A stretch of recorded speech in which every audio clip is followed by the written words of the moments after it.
नाना चहा. लेकीच्या हातचा चहा आहे आज. माई नाना हे बघ. अगो बाई हे काय? आदित्यनं मला घड्याळ घेतलं. वा बघू बघू बघू. हे किती छान आहे. मस्त आहे खरंच. अगदी तुझ्यासारखंच आहे नाजूक. ना पण तू लकी आहेस ना, अशी गिफ्ट वगैरे देणारा नवरा मिळालाय तुला. विजया तुला काय वाटलं आदित्यचं डोकं हे? मी सुचवलं त्याला, मी टिप्स दिल्या त्याला. मी सांगितलं बायकांना 2 गोष्टी फार आवडतात, एक म्हणजे सरप्राईज गिफ्ट आणि दुसरं म्हणजे वॉलेट मध्ये बायकोचा मस्तपैकी फोटो. विजया हे तू ऐकलं नाहीस बरं का? ए पण खरंच मस्त आहे घड्याळ. आदित्य छान आहे चॉईस. मग आहेच मी सुरेख. आदित्य तू आता अगदी टिपिकल नवऱ्यासारखा वागायला लागलायस बरं का? नाही म्हणजे बायकोला कसं खुश ठेवायचं ह्याच्या युक्त्या सुचायला लागल्यात तुला. नाही माई, आदित्य कधीच टिपिकल नवरा नाही होऊ शकत. हो का?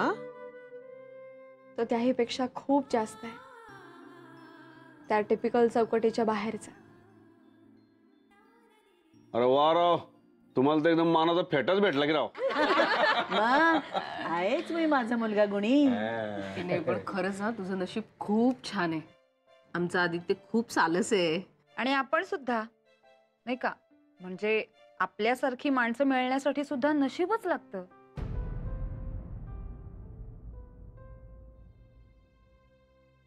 हा आता फक्त आपल्या नात्यांना, आपल्या माणसांना आपण काय काय देऊ शकतो याचा तेवढा एकदा विचार कर म्हणजे झालं.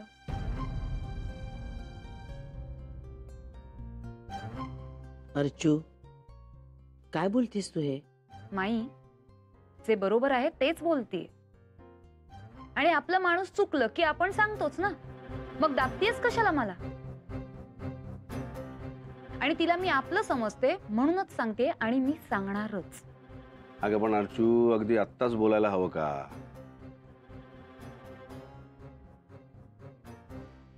आदित्यने प्रेमाने घड्याळ दिलंय तिला, ती आनंदात आहे, लगेच विरजण घालायचं का त्यावर? नाना आम्ही सुद्धा तिला एक लॉकेट गिफ्ट केलं होतं.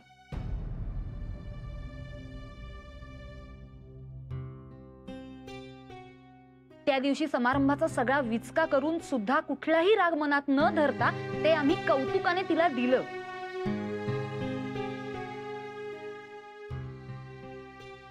पण एकदा तरी आतापर्यंत तिने घालून दाखवलं आम्हाला नाही. कसं आहे ना नाना, तुम्हीच म्हणता ना की प्रेमाचं जिव्हाळ्याचं ट्रॅफिक हे 2 वे असावं. मग इथे तर ते फक्त 1 वे. त्याचं काय करणार? अर्चू तू जरा. नाही माई, बरोबर बोलतायत त्या. हे सगळं अगदी खरं आहे.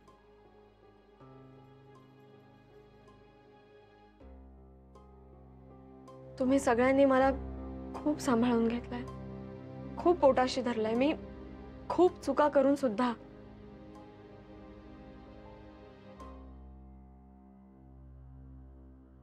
एवढं तर माझ्या आई वडिलांनी नाही केलं. खरंच या घरात मला सगळं मिळालंय.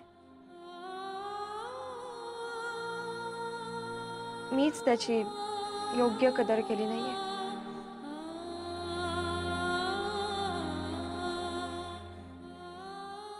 पण अर्जुताई मी आता नक्की प्रयत्न करेन.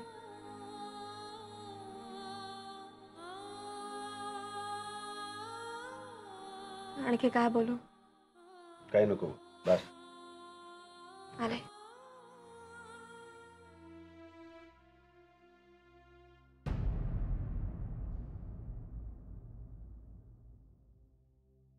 काही अडलं होतं का अगदी आत्ताच बोलायचं?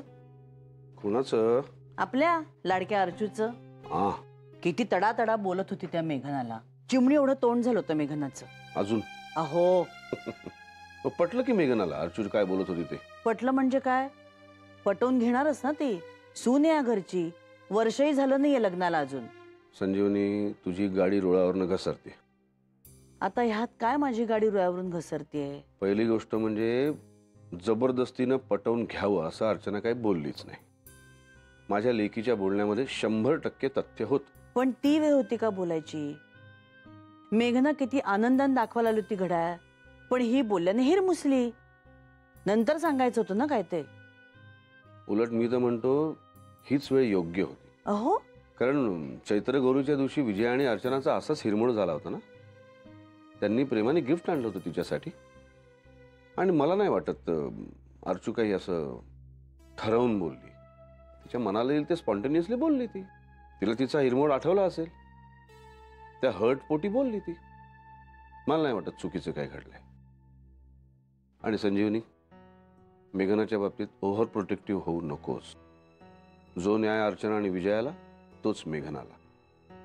नाही, नवेपणाचा थोडा डिस्काउंट द्यायला हरकत नाही, पण मेघनाला सांभाळताना या दोघी दुरावतील असं होऊ देऊ नकोस. हे दुसऱ्यांदा सांगताय तुम्ही मला. तिसऱ्यांदा सांगायची वेळ नाही येऊ देणार मी. अगं, नाही पटलंय मला. खरंय तुम्ही म्हणता ते. पण भांबावलेल्या लेकराला आई जरा जास्तच पोटाशी घेते ना. मेघनाच्या बाबतीत तसंच काहीसं झालंय हो माझं. खरंय. आपल्या घरात ती अजूनही स्थिरावली नाहीये, रुळली नाहीये असं सारखं मला वाटत राहतं. काळजी करू नकोस.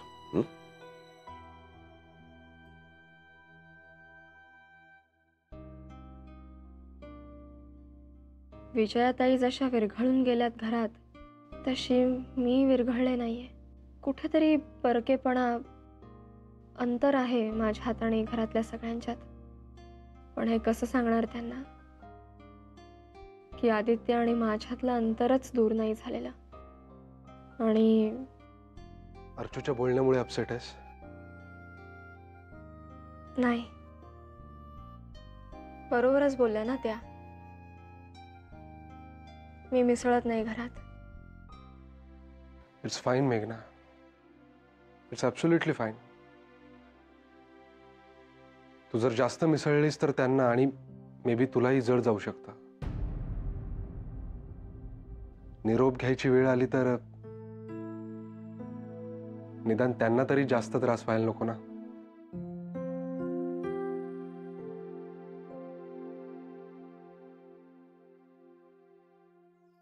आणि तुला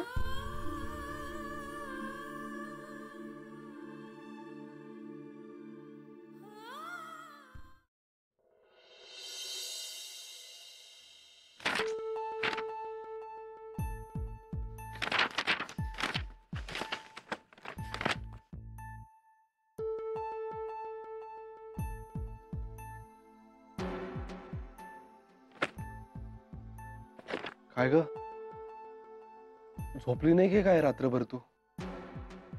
नाही, झोपले पण उठले आता 3 वाजता परत. 3 वाजता? बापरे.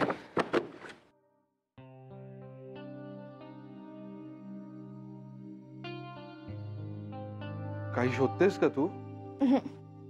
अगं, अशी भिरभिरल्यासारखी का करतेस? अरे, मला खूप टेन्शन आलंय रे परीक्षेचं. गेल्या 3-4 महिन्यात एवढी उलथापालथ झाली ना आयुष्यात की माझं कनेक्शनच गेल्यासारखं झालंय मला. अगं, पण अभ्यास झालाय ना तुझा बऱ्यापैकी? माहित नाही. माहित नाही म्हणजे? अरे, म्हणजे खरंच माहित नाही. मला आठवतच नाहीये काही. मला असं ब्लँक झाल्यासारखं होतंय. ए येडपट. आय मीन, नाही येडपटच. तू झोप बरं, बघू आधी. नाही. अगं हे जागरण आणि टेन्शन ना, याच्यामुळे असं ब्लँक झाल्यासारखं होतं. माझा फंडा सांगू का तुला? परीक्षेच्या काळात मस्तपैकी चांगलं चुंगलं खायचं, प्रॉपर झोपायचं, म्हणजे करेक्ट जातात पेपर. Got it? खरंच का रे? खरंच. झोप थोडा वेळ, म्हणजे बरं वाटेल तुला.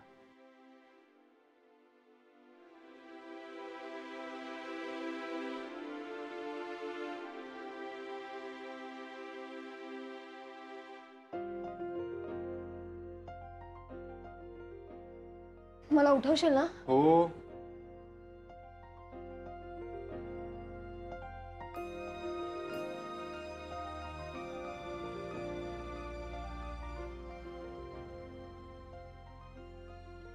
नाही नाही नको. झोपते.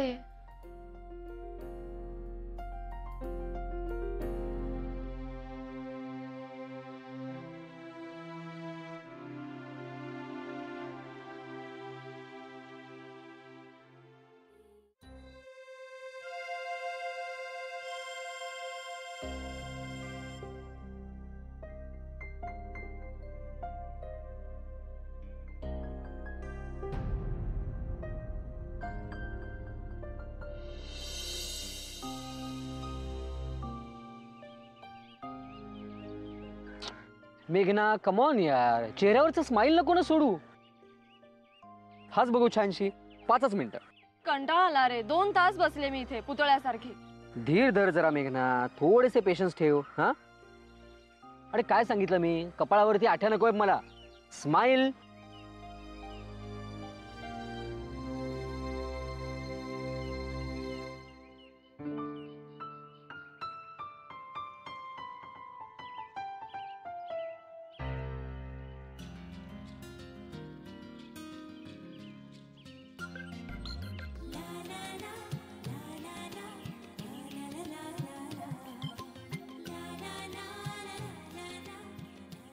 अरे गेली कुठे चुपे?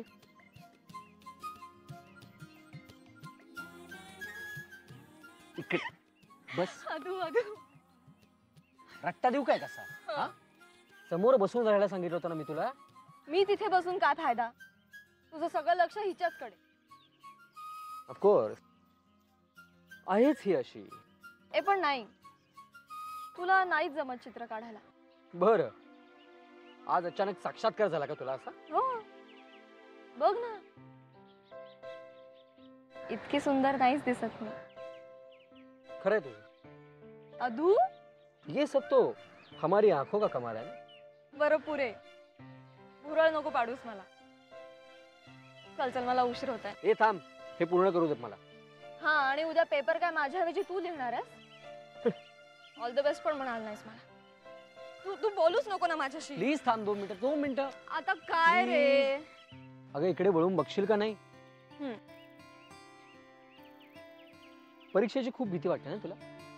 खूप. हे घे घे. तुझ्या परीक्षेसाठी जादूचा पेन दिलाय मी. उद्याचा पेपर या पेनाने लिहून बघ. कसं आहे, हे पेन तुझ्या जवळ असलं की तुला माझी आठवण येईल, आणि माझी आठवण आली की परीक्षेची भीती पळून जाईल. बरं सर, उद्या आपली परीक्षा आहे ना लक्षात?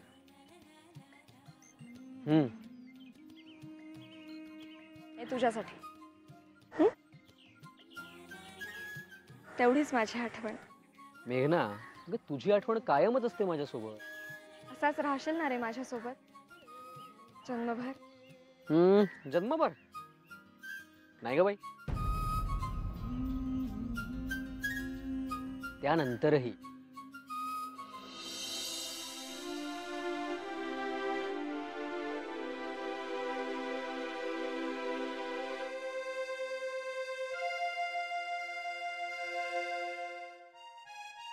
खूप आठवण येते मेघना तुझी.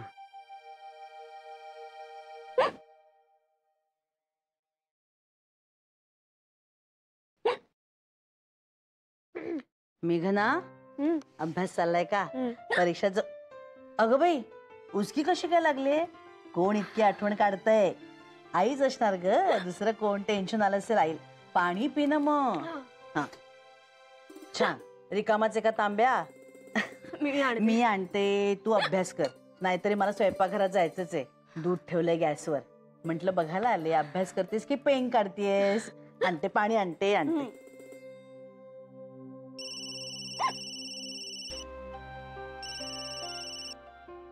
हॅलो आदित्य. हॅलो मॅडम, काय कसा चालला अभ्यास? बरा चाललाय. काय ग, उचकी लागली की काय तुला? हो ते. घे आता. कुणाचा फोन आहे? बाजूला ठेव बघू. पाणी घे आधी. आदित्य, मी पाणी घेते. हो हो, आदित्यचाच आहे ना, मी बोलते. तू पाणी पी आधी. हॅलो माई. अरे काय रे, कशाला बायकोची इतकी आठवण काढत असतोस रे? तिला जरा अभ्यास करू दे. हा तू ऑफिस मध्ये काम कर. हॅलो, काय रे, बोलत का नाहीयेस? माई मी करतो नंतर फोन. नको नको बाबा, थांब थांब, बोल तुझ्या बायकोशी. पाणी प्यायली तरी उचकी थांबत नाहीये. तू बोलल्याशिवाय उचकी थांबेल असं वाटत नाहीये मला. बोल बोल तिच्याशी, घे बाई बोल. हॅलो.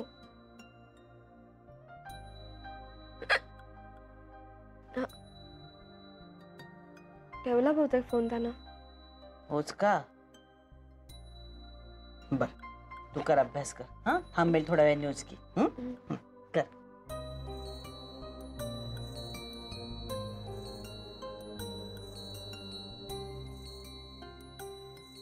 केवढ्या जोराची उचकी लागली मेघनाला. एवढ्या स्ट्रॉंगली कोण आठवण काढत असणार तिची त्याच्याशिवाय?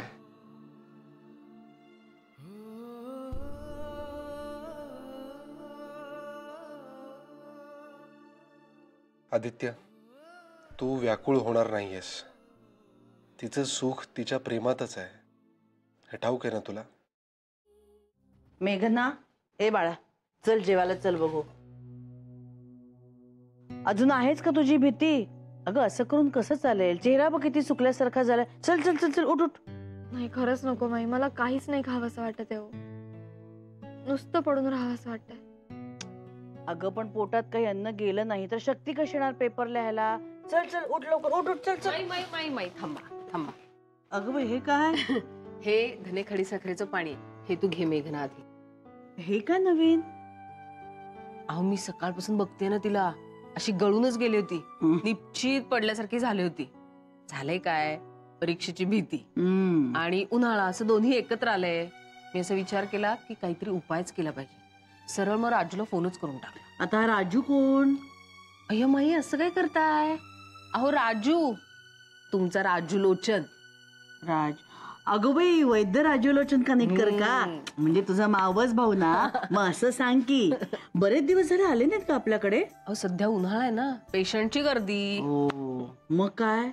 मग काही नाही, आधी हे ताट्या. मग काही नाही, मी मेघनाची सगळी परिस्थिती सांगितली त्याला. तर तो असं म्हणाला की धने खडी साखरेचं पाणी दे तिला. बरं, हा ते मी सांगते माई तुम्हाला नंतर. आधी धने खडी साखरेचं पाणी करून आणले ते पी मेघना. हा, आणि मुगाचं वरण आणि भात आणलाय, लिंबाचं लोणचं आहे, ते पण खाऊन घे गरम गरम. हा, म्हणजे बरं वाटेल तुला. माई, मी पानं घेतलेत, तुम्ही सुरू करा ना, मी आलेच. नको अगं. माई ऐका हो, हल्ली ना जेवणाची वेळ चुकली की तुम्हाला त्रास होतो. माई प्लीज तुम्ही सुरू करा, मी हिला जरा देते आणि आलेच. बर, हा बघितलंस ना मेघना, मोठ्या जाऊबाई किती काळजी घेत आहेत तुझी. ती सुद्धा प्रेमानं. कळलं ना? ऐकायचं तिचं. हा, हे जरा बजावा तिला. मोठी जाऊ आहे ती, समजलं ना? हो माई. जेवून घे. हा, तुम्ही सुरू करा, मी आलेच. हो, ये लवकर. थँक्यू विजयताई. अगं थँक्यू काय, डिहायड्रेशन झालं असतं तुला. नाही तर नाही, खरंच खूप बरं वाटलं. खा आता. तुम्ही सगळेच जण एवढे चांगले कसे हो विजयताई? काही काय ग, आपले नानामाई आहेत ना मेघना, ते की नाही परीस आहेत, आणि त्यांचा आपल्याला स्पर्श झाला ना की आपल्यासारख्या लोखंडाचं सुद्धा सोनं होतं.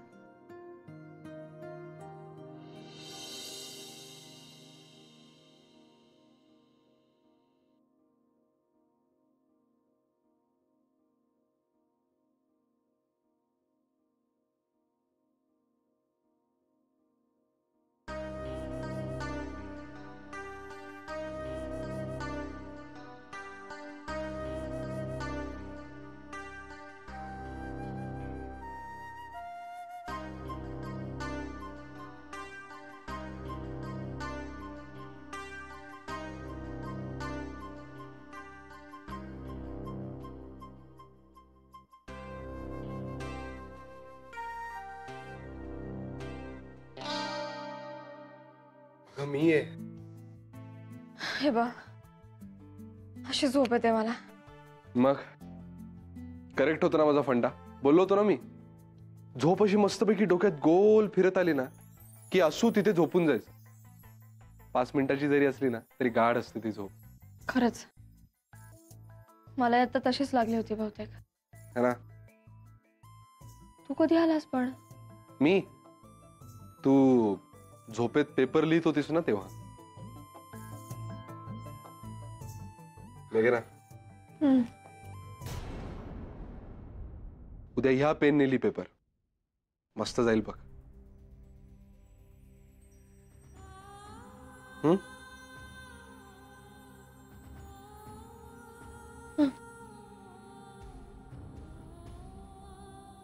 थँक्यू. All the best.